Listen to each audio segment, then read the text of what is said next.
Davey D hanging out with you this afternoon and sitting in front of me. You know him, you love him. Some people hate him, but we love him. You know, his name is Marc Lamont Hill. He is now a professor over here at Columbia University.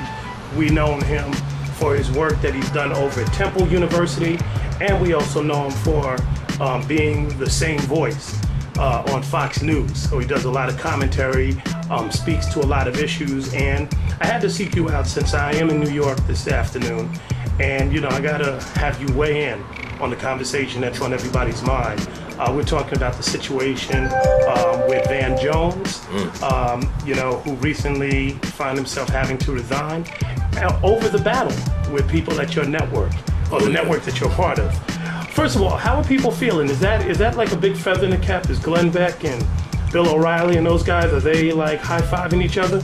Well, I can't speak for O'Reilly or Beck in particular. We haven't talked about the issue yet. But what I know for sure is that Republicans see a soft spot right now.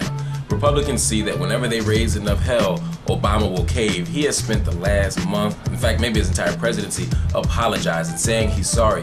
He's been on defense for much of his presidency, and so instead of standing up for left-wing issues and progressive issues and issues of social justice, he's busy appealing to the most extreme wing of the Republican Party, who will produce things like birther claims, who will produce things like the Van Jones scandal. And Obama, instead of defending his pick, throws him right under the bus, and that's a disappointing sign to me.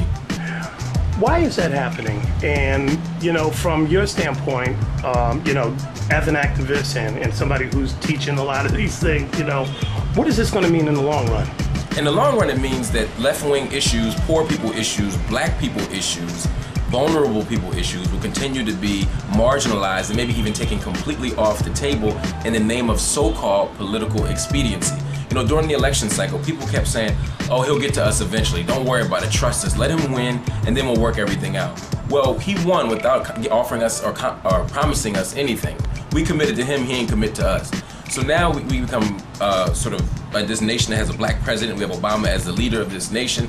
And somehow those issues still aren't being dealt with. We had shovel-ready projects. We had a stimulus package, but nothing was specifically directed toward black and brown people. We have an education system that continues to crumble and no real policy response other than sort of trying to reshape No Child Left Behind, which is a fundamentally flawed public policy. And now we have healthcare reform, which was supposed to be the defining policy of the first term of the Obama administration. He promised us, he said, you will know how well I'm doing as president by the state of healthcare reform. So it's sort of a referendum on the Obama presidency in a lot of ways.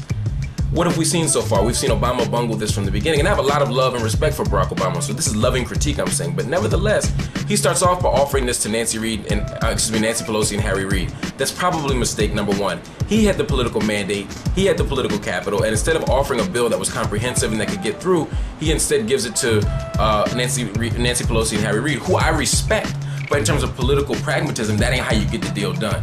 And then he goes around the country, you know, speaking very wonkishly about the policy specifics in certain ways, but never really gets to the moral and ethical dimension of what it means to have a nation of people who are not insured or who are underinsured. You have to speak to the bones, as the preachers would say. You have to invoke a certain sense of pathos that wasn't being invoked in these healthcare discussions. This is a moral and ethical issue. Jeremiah Wright was right when he said that a big part of this healthcare crisis and this healthcare controversy comes because poor black people are about to get some help.